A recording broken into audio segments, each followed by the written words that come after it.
Čeho jsme prosáci? Máme tady úplně jiný prostředí. Tady já bydlím a tady i bydlet od léta budu pořád. Takže prostě budou velký změny. To nás ale dneska nezajímá, my jedeme na farmu. Nejedeme na ní teda úplně teď, jedeme na ní dneska.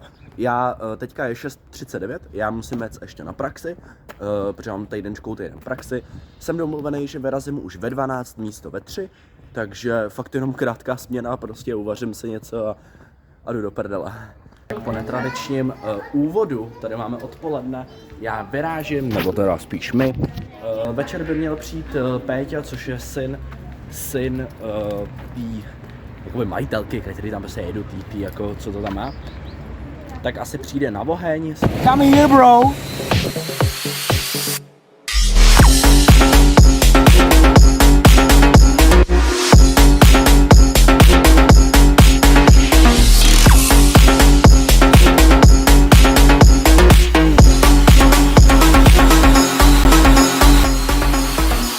Zmrzlinka pěkně na Elinu, jo, tu si vždycky pamatujete, jak si Eliška dávala zmrzku, než jsme jeli. A jdeme si pro lístky.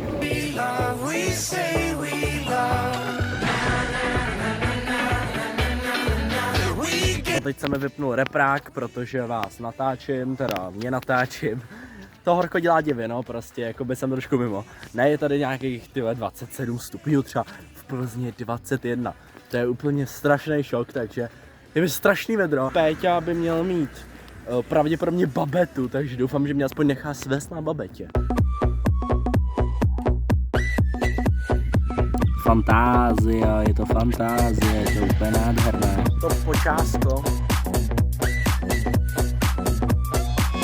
Tak jak už jsem avizoval, mám klíče, přivez mi je Péťa, přijel na babetě, setkali jsme se tady uprostřed vesnice, chvilku jsme pokecali. Viděli jsme se asi tak podruhé v životě a jako nebylo trapný ticho, jako povídali jsme si, takže jako celkem good.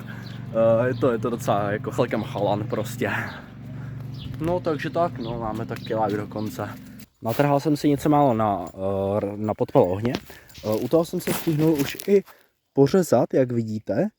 Takže já jsem fakt jako, kamo nevím, mamrt dne asi. Vidíš, šťouchnu ty idiota. Lidi, teď jsme sem přišli, tady je to úplně jiný, koukejte. Tady to je úplně jiný, to je úplně útulný, to je úplně krásná jednou. To je o mnoho, ale o mnoho hezčí. Tak to je mega nice. Jdeme pomalu, Kody. Jdeme pomalu. Ano. Holky jsme vyvedli, Kody mi přines klacek a jdou se pást. Máme takový jeden problém, že ono by to mělo jako vydávat, mělo by to prostě jako být pod, jako trošku to je pod proudem, ale jenom trošku. Ale podle mě by to mělo štípat trošku víc. Doopravdy, tyhle, mám mentálního psa. No každopádně to moc neprobíjí. Podle mě je to tím, že to probíjí tam na začátku, jak jsem už říkal. Takže na začátku to prostě probíjí tam do země. Je tam nějaký problém, takže já to muset asi vyřešit a pak se uvidí, no. Protože tady to prostě je pod slabým proudem.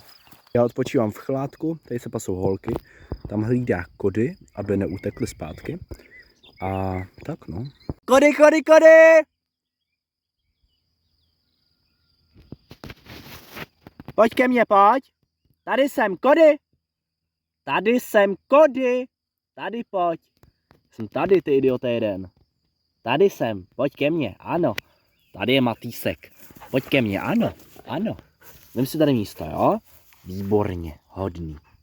Jdeme koukat tady z chládku. Pojď ke mně. Jdi over.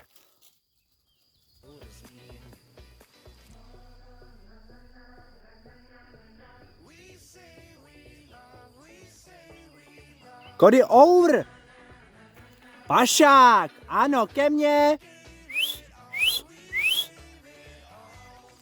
Výborně. Pojď sem, pojď. Pašák. Pašák, už se nám stahoval zase domů, viď? Výborně.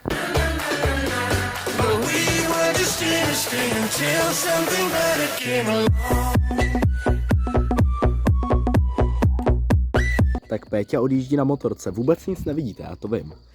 Jo, tady prostě je ohýnek a tak. A Péťa už jede. Tamhle má motorku, to světýlko, teď to uslyšíte? Teď to uslyšíte? Už jede. Péťa už nám jede na motorce. My s Korým tu máme ještě oheň, máme tu pivko, máme tady braníčka, kterýho jsme s Péťou pili. A takže Matýsek je trošku pod vlivem alkoholu, ale jenom lehce. A tak no,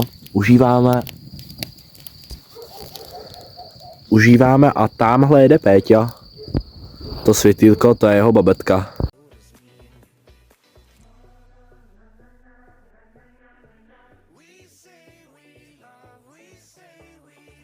Tak zdravím. Dobré ráno. Je 6:40. Vzbudil jsem se asi tak 1000krát v noci. Možná 1 000 000krát i. Co je to kňouro? Pojď ke mně, ne? No pojď ke mně. No pojď.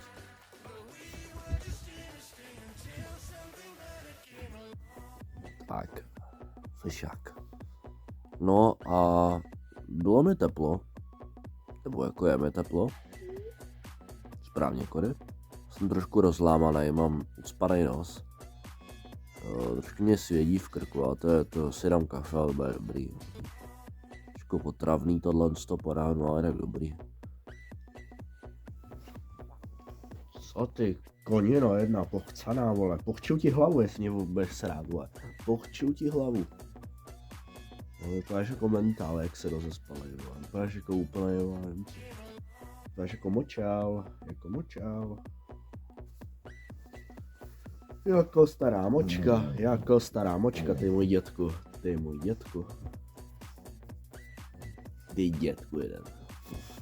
Ano, ty jsi strašný dědek už, ty jsi dědek, ano. Dědek. Že jo? Že jsi můj dědek. Jsi můj dědek? Dětku, to sejmo.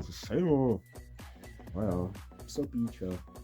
No jo, to tady to pahňáto, no, to tady pahňáto, to tady dělá, jo. To dělá tady, co? Tak já jsem si teďka pustil rádio, i když teďka, nebo jakoby momentálně jsou zprávy, ale ty to nefachá, protože natáčím. Za chvilku půjdem vyvést holky, tam asi nebudu natáčet, protože mobil nechám tady. Já jsem si oheň, velký poměrně, teďka už teda jako není tak velký. Pak tady mám teoreticky ještě oběd. Marshmallowny tady mám, nějaký chleba na oheň, brambůrky, tady mám ještě bábovku. Jako je toho dost, no. Teďka máme 7 ráno a my jdeme v 11 na vlak cca, takže musím se ještě mluvit s Péťou, jestli, jak to bude s klíčem, jestli přijede. Třeba nás hodí autem, uvidíme, že by nás hodil do Podbořan, to by bylo mega nice.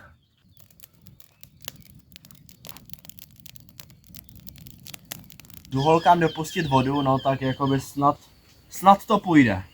Já ani nevím, jestli v tom je benzín. Ale to je taková klasika, to nevím nikdy.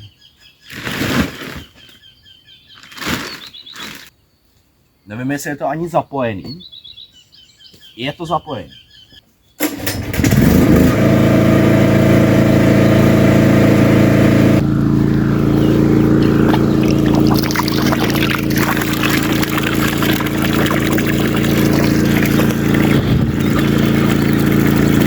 Frajer. My dopouštíme vodu, která už přetejká, tak jsme úplný idioti. Natočili jsme vám jedno shorts. Ne, vole, žádný klacek, ty idiota. Natočili jsme vám shorts. Z toho, jak jako vyháněl, protože už se chtěl vracet, ale vole, jako po hodině se fakt vracet nebudou. A jako ku podivu, nesvítí sluníčko, ale zima není, to ne. Ty vole, jsem idiot, vole. Jakoby trošku to přeteklo, no, nevadí.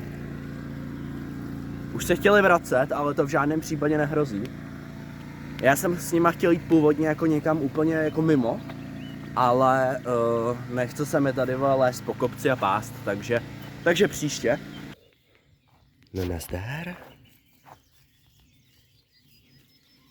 No jen si vem. Nasekal jsem holkám tady trošku větví. Ještě tam vzadu mají něco, ale tam ještě jako úplně tak neví. Máme zabaleno, doufám, že máme všechno. Holky odpočívají, my máme už i zamknutou boudu a prostě vyrážíme. Byl se tady podívat zajíc, byl hned tady jako za plotem byl zajíc. Za asi 59 minut nám jede vlak, protože jako za hoďku nám jede vlak.